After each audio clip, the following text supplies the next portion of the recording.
So that's good. So then we're going to come into the network settings here. Again, a bunch of things that are on default, which they should be. You will see here, obviously email. Antivirus scan is on, which is exactly what you want. You want it to scan all incoming and outgoing emails. Spam is on. Welcome screen, intrusion, notifications, and stuff like that. Intrusion prevention obviously is, somebody's trying to get into your firewall. They'll stop it. You can go to the network map. Welcome screen is okay. And then you have down here block all network traffic is actually turned off, which is good because obviously if that's turned on, it's going to block all access to the internet. So this is something you're going to actually want to do if you do become infected somehow. It's not a bad thing to necessarily turn your internet traffic off and then clean your system out first. So because you don't want it to actually be able to use your internet connection to send any information about you out. So turning it off if you ever get infected and then run a full scan is actually a wise decision to make. So here's some web settings here. Browser protection on, obviously. Insight notifications is on. Identity safe, you can set passwords and stuff like that. Surf safe, anti-phishing is on, which is really good. And then the Norton Safe Web, which is the enhanced search engine results, which means it scans the web pages to make sure nothing's malicious on them, or if it thinks anything is malicious on it, it tries to remove them from your searches. So that's actually good to have on. All right, miscellaneous settings here.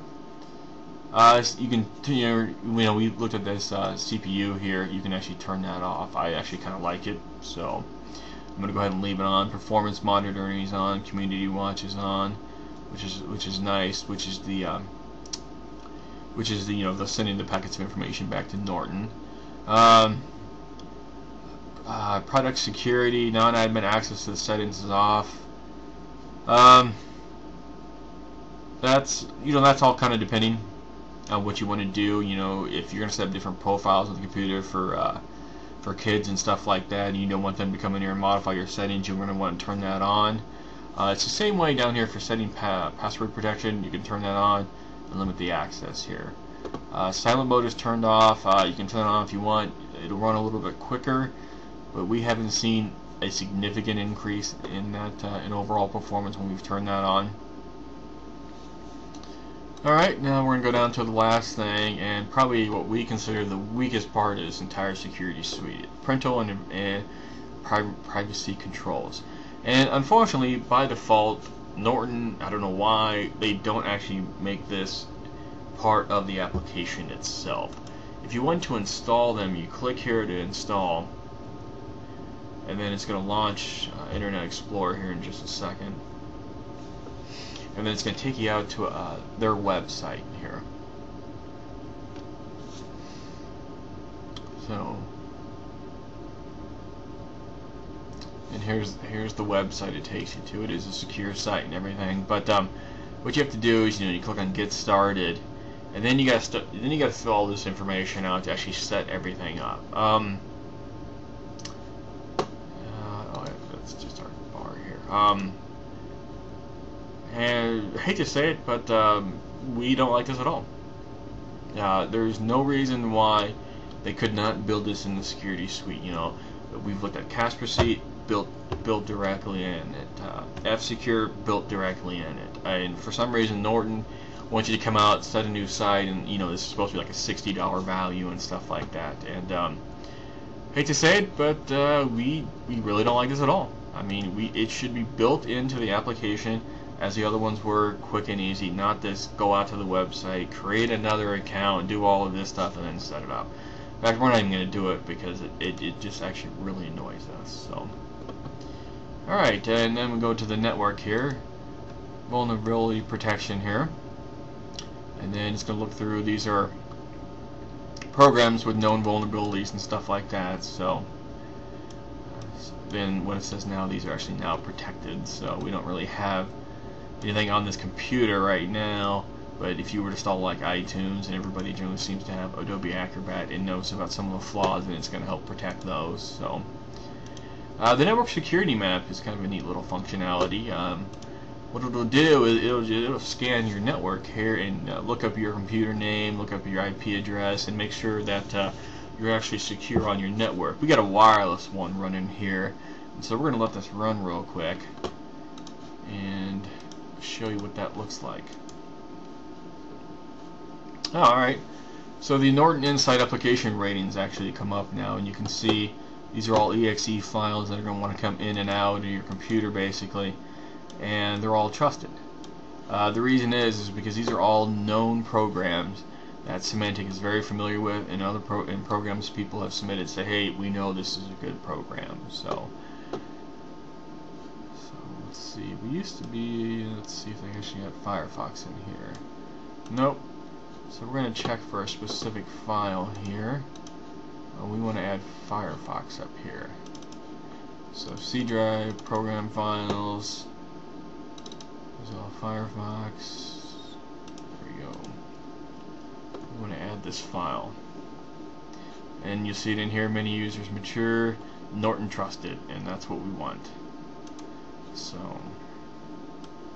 because we want to make sure that Firefox is able to go on out to the web and everything. So, alright. So we're going to refresh this now and let it rescan here. Alright, so we've now got our product configuration here. Close a window to look at our security map.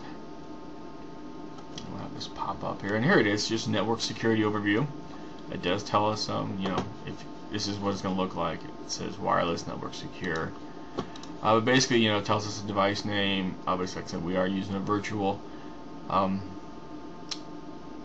installed XP on VMware, so it gives you your IP address and stuff like that, and it just kind of gives you physical, your MAC address, your IP address, and stuff like that. So just some information, generic, about your network. So it's kind of cool. If you want to just run this, you can. If not, you don't have to. We know some people use MAC address for security, but we don't. So alright, then if you click on settings here, again, it's the same menu that we were looking at earlier, so we're not going to go back into that. Over on the right hand side here, we obviously got the Insight protection, and you can look on the details, and you can click on the little eye over here, which tells you it talks about the community watch information about emerging threats when you run a scan, and then you can find details and stuff like that. So we'll click on details here and see. Here it comes up. These are the known file counts, you know, known good files, building a reputation, and known bad files. And so it's just creating a database so it knows what's good and what's bad. And so it just it's kind of cool because it's actually going to help keep you more secure in the long run. So, but again, you know, what's the other thing I really like here is all the major settings are right here, and they're all turned on by default. Obviously, antivirus turned on, anti-spyware turned on, sonar protection turned on. You want that. So smart firewall turned on, intrusion prevention turned on, email protection turned on, identity safe browser, safe surf, and downloading intelligence all turned on here. And again, you can just put your mouse over any of these eyes here, and it actually tells you kind of what's going on here. So alright, so we're going to web here. Again, same menu comes up, phishing and everything else like that. So alright, so we've got our which is really interesting here. You can see the Norton network map is actually on here, and it says resource usage and nothing like that. But again, signature, Symantec Corporation on the computer, startup item, no. You can look at the origins, and you can kind of look at the activity, and you can do that for each one of these. So, and we know it's secure. So that's kind of cool. So I'm gonna actually launch Firefox here. And so let's just type in Norton, and then, you know, again, it's got the little check mark so it knows all these sites are safe. So privacy details and everything else like that. So you can get a full report. I have no idea what that site was. I just randomly clicked on it. So Norton.com, threats, none. So, you know, malicious software, threats found, none, stuff like that. So this is actually really cool when you're browsing. So if you are concerned about a site, click on that, boom, all the settings come up, and you can actually look at it. So really is kind of a cool little feature. So, all right, we're going to close this out, and we're going to close that out again. That's pretty much it for our review here of the Norton Internet Security Suite 2010. We will have another video coming out shortly where we will put it through its tests through our computer full of viruses and stuff like that. But this video, we just kind of want to show you what the interface looks like and the application itself here. And like from the last year, from 09 to this one is infinitely better in our opinion. It's much faster. It provides greater protection. It uses way less memory.